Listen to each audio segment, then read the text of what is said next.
What does it cost a young woman in rural India just to play a game of cricket? In an excerpt published on 16 July 2026, Aayush Puthran and Samod capture a quiet rebellion happening on dirt pitches across rural India. For young women in deeply conservative districts, picking up a cricket bat forces a direct collision with the rules dictating their futures. The central tension here has very little to do with sports. Before these teenagers can worry about beating an opposing team, they first have to fight their own neighborhoods for the right to step onto the field. Written by Aayush Puthran in Scroll.in, narrated for Arva. Disha Singh, 22, from Morena in the Chambal region of Madhya Pradesh, is often mistaken for a boy in her neighborhood. She keeps her hair cropped short, rides a bike, and wears t-shirts and cargos, openly defying the unwritten code of conduct for women in the region. Unlike her peers, Disha refuses to conform to societal norms and fiercely values her independence, a decision that also underpins her refusal to get married in a hurry. Instead, she dreams of making it big as a cricketer. In Morena, however, such behavior is viewed as eccentric and dismissed with derision. Situated at the tri-junction of Madhya Pradesh, Rajasthan and Uttar Pradesh, the district has failed to keep pace with other parts of India in development and progress. Morena ranks low on several human development indices, including sex ratio. Over the years, much has changed. What has remained constant, however, are patriarchy-enforced norms for women. Child marriage and early marriage are still practiced, and women's education is often ignored or actively discouraged. Adding to its notoriety, Morena has long been dubbed India's Wild West due to its association with dacoits, until the 1980s. As the great-granddaughter of Dongar Sikarwar, one of the most feared bagis, as dacoits preferred to call themselves, Disha commands a mix of fear and deference. This dark legacy acts as a shield, protecting her in subtle ways. Having bagi blood offers her a rare form of insulation from the inherent disadvantages of being a woman in the region. Yet, this lineage has failed to shield her from societal opprobrium, not for her appearance or attitude, but for her obsession with cricket and her aspiration to become a cricketer. Unlike most girls her age, Disha is relatively privileged. A supportive mother and her family's stable financial condition place her in a position to pursue her ambitions. However, the entrenched patriarchy of Morena has indirectly and effectively brought her cricketing journey to a standstill. While there is evidence of women playing cricket in smaller towns such as Kolar, Prayagraj, Darjeeling and Mahabaleshwar in the late 19th and early 20th centuries, women's cricket in India flourished in a more structured manner largely in the 20th century, primarily in cities like Mumbai, Delhi, Pune, Bengaluru, Kolkata, Chennai and Hyderabad. The earliest known annual tournament dates back to the 1930s in Mumbai, followed by events across Delhi in the 1950s and 1960s. Ad hoc tournaments were also organized elsewhere, particularly in regions with significant British populations or army cantonments. The first women's interstate nationals were held in Pune in April 1973, with 3 teams, Mumbai, Maharashtra and Uttar Pradesh, participating.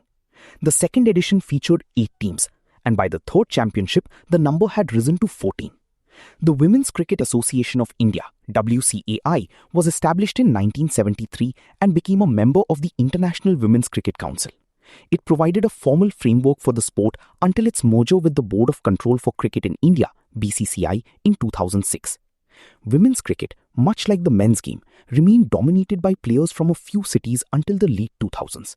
By 2020, however, the senior Indian women's team included Sangli's Smriti Mandhana, Rohtak's Shefali Verma, Moga's Harmanpreet Kaur, Bijapur's Rajeshwari Gaikwad and Agra's Poonam Yadav. In the years that followed, players such as Parsa's Renuka Thakur, Yaramala Palle's Sri Charani, Ghuvara's Kranti Gaud and Choimula's Minnu Mani joined their ranks. While not exhaustive, this list reflects the evolving player profile in Indian women's cricket. As Disha's ambitions were taking root in Chambal, similar dreams were sprouting across the country through the 2010s. But dreaming of a sport like cricket is not easy.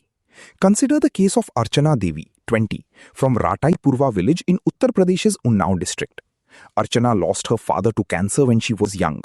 Tragedy struck again when her younger brother, Buddhiman, died from a snake bite. The family survived on the income earned by her mother, Savitri, through farm labor and animal husbandry. Yet Savitri ensured Archana pursued her cricketing dreams. Beyond passion, there was a deeply personal reason. As Buddhiman lay battling for life, he made Savitri promise that Archana would be allowed to play cricket. Savitri kept that promise. She enrolled the 14-year-old Archana at Kasturba Gandhi Avasiya Balika Vidyalaya, an all-girls residential school in Ganj, Muradabad, about 15 kilometers from Ratai Purva, to give her access to better training. The decision provoked backlash. What began as whispers soon snowballed, and Savitri was branded a Dayan, witch. People blamed me for the deaths of my husband and son and called me a Dayan. They called our hut the witch's house and even avoided the sight of me, Savitri recalls. The social boycott continued until Archana achieved recognition as a cricketer. When India faced England in the final of the Under-19 Women's T20 World Cup at Senvis Park in South Africa in January 2023, a sizable crowd gathered outside Archana's home to watch the match on television. In a region where uninterrupted power supply remains a luxury, local police installed an inverter so the match could be watched without interruption. India won the final, claiming the Under-19 Women's T20 World Cup, the first World Cup title for Indian women at any level. For Archana, it was not only a national triumph but a deeply personal one. A similar story played out in Shahadol, Madhya Pradesh, barely 600 kilometers from Disha's hometown. Nestled in a rugged landscape dotted with coal mines and dense forest cover, the tribal district of Shahadol has a female literacy rate as low as 56.99% and an annual per capita income of only Rs 90,316, 2019-20. Despite prevailing financial challenges and conservatism, Pooja Vastrakar had it slightly easier. Her father worked with Bharat Sanchar Nigam Limited, and she grew up in a colony where boys and girls played together. Playing with boys helped sharpen her cricketing skills. Even so, she was the only girl in the town playing cricket. When the district decided to field a women's team, the coach had to cobble together players from kabaddi and basketball. When I was growing up, people were extremely narrow-minded about women playing sports, Pooja recalls. They believed girls weren't capable of doing anything worthwhile. There was a girl near my house who loved basketball, but her father wouldn't let her go on tours. Like Disha and Archana, Pooja had familial support, which ensured her talent did not go to waste. She rose swiftly through the ranks and made her India debut in 2018. When she returned to Shahadol, she was celebrated as a hometown hero. Hoardings were erected, banners unfurled, and mindsets began to shift. Now parents come home with their daughters and say they want them to play sports, Pooja says.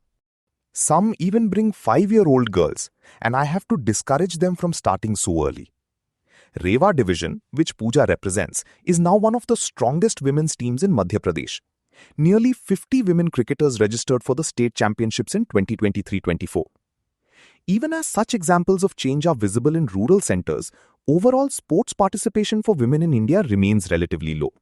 A comprehensive BBC study published in 2020 found that 42% of men in India engaged in sports or physical activity compared to just 29% of women. Participation was highest in Tamil Nadu 54% and Maharashtra 53%, and lowest in northern states such as Punjab and Haryana 15%. Other research confirms significant gender disparities in youth sports participation. Boys are more likely to participate in sports than girls. This is not unique to India. In the US, by age 14, girls drop out of sports at twice the rate of boys, primarily due to social expectations. In India, the most commonly reported barrier to girls' participation is cultural norms and gender stereotypes. The BBC study found that 37% of respondents felt female athletes did not appear feminine enough, while 38% believed women's sports were less entertaining than men's. More than a third considered women unsuitable for one or more sports due to safety concerns, perceived physical limitations, or menstruation. Kabaddi, boxing, weightlifting, wrestling, and motor sports were among the sports deemed unsuitable for women, though Kabaddi shows less gender disparity than cricket in participation. A survey of over 350 domestic women cricketers conducted as part of the 2021 Equal You project revealed that 20% had been discouraged by immediate family members from playing, while 33% cited neighbors or extended family. If 1 in 3 state-level players faced social discouragement, the report concluded, countless others never made it to the field at all. Excerpted with permission from Chasing Like Dhoni, Exploring the Underbelly of Indian Cricket, Aayush Puthran and Samod, Penguin India.